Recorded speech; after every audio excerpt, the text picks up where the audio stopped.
The next question, though, just because I like to bring in a little chaos to our shows, left back. We've talked about it before. Is Alphonso Davies a left back? Bayern says yes. Will John Herdman agree? Who wants to try and tackle this one first? Because I'm sure there's a lot to say about it. Kurt, do you want the first word?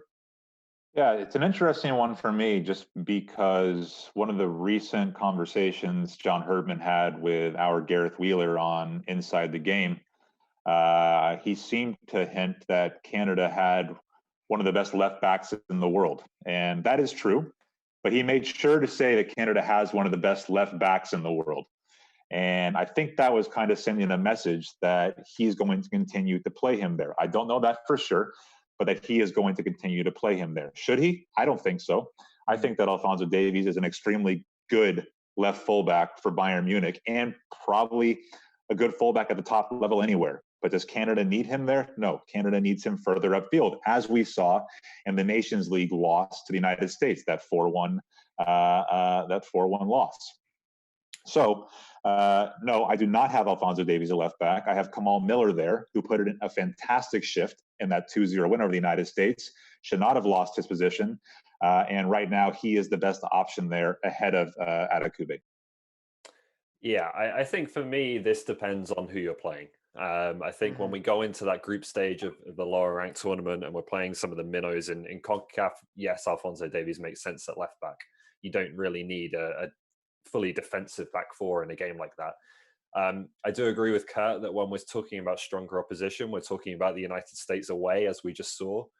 Why would you change things though? Why not just give your left fullback reps? Don't say, "Oh, well, we're playing St. Kitts today. We're just going to put Alphonso Davies at left back." Let your left fullback, let Kamal Miller develop there and play next to the same center back. Because he's not doing any developing there. He's standing in the opposition half and trying to overlap down the left wing, and he's not getting any real test defensively. So for me, you want an attacking weapon in those kinds of games from left back. As I was saying, in a back four away against Mexico or the USA, I would worry about us putting Alphonso Davies there and him coping with the defensive side. And I think we've seen that at the Gold Cup. We saw it in Orlando against the US. And so for me and my team, projecting ahead to a World Cup, projecting ahead to the most difficult matches, the guy I have right there right now who I really liked in the most recent camp was Zoran Tosic. Interesting. Yeah, go ahead. Okay, so are you going to agree with Zoran, or are you going to let Ollie defend it first? I'm going to let Ollie defend it first. He's 20 years old. I thought he looked really impressive against, it was Barbados, weren't much of a test, but Iceland are a decent side. He can play both sides, but he's left-footed, so I like him on that left-hand side. And I think we've got to be in a position where we're kind of, to a certain extent, looking at young players and saying, okay, who's going to be ready in 2022 if we give them 2 years of experience now? And this kid's come through Lille's academy. He's now playing, he hasn't played a ton, but he's at a club in Belgium's top flight. And for me, that gives him a slight edge over players like Adekube, who's in Norway, and Kamal Miller. You're just not sure how many minutes he's going to get with Orlando. It could be any one of those guys. It could be Diadi and Abzi even. There's a pool of young players there that could take that spot. Why are we overlooking the guy who did it at the highest level in Canada's biggest home game in a long time? Why are we just overlooking that performance? I don't think we're overlooking him. He's an option.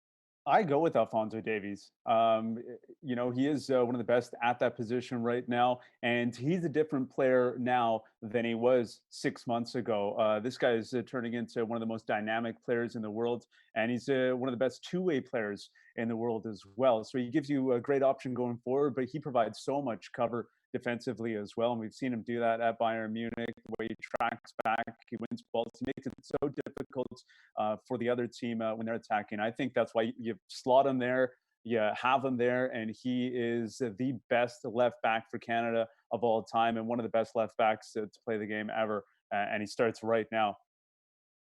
And that's not to say too CONCACAF opposition would love to hear you say that. He'd run. If I'm a defender anywhere in CONCACAF right now, I'm breathing a sigh of relief if Ace is the head coach of Canada. He's undressing Azpilicueta. Like, it doesn't matter who's where. If anyone's on that side, he's running past him anyway. He doesn't have to be further up the park to do damage. So to me, if you're putting Davies there, you've got to be confident in that particular game that you're going to be in the opposition half more often than not. You're going to be playing on the front foot. You're going to have the ball. You're going to be doing all the things that Bayern Munich do. I don't know if Canada is in a position to assert themselves against Mexico and the United States and against World Cup teams in that kind of way yet. That's not to say too that if Alphonso Davies starts a match or starts a tournament at left back, he can't be moved up if they need offense. So let's keep this debate going. It's healthy, and I don't think you're going to have a consensus among most people. Everyone's going to have an opinion on Davies, but the suffice to say is that we're lucky to have Alphonso Davies in this position. It's a fortunate position that Canada's not necessarily used to.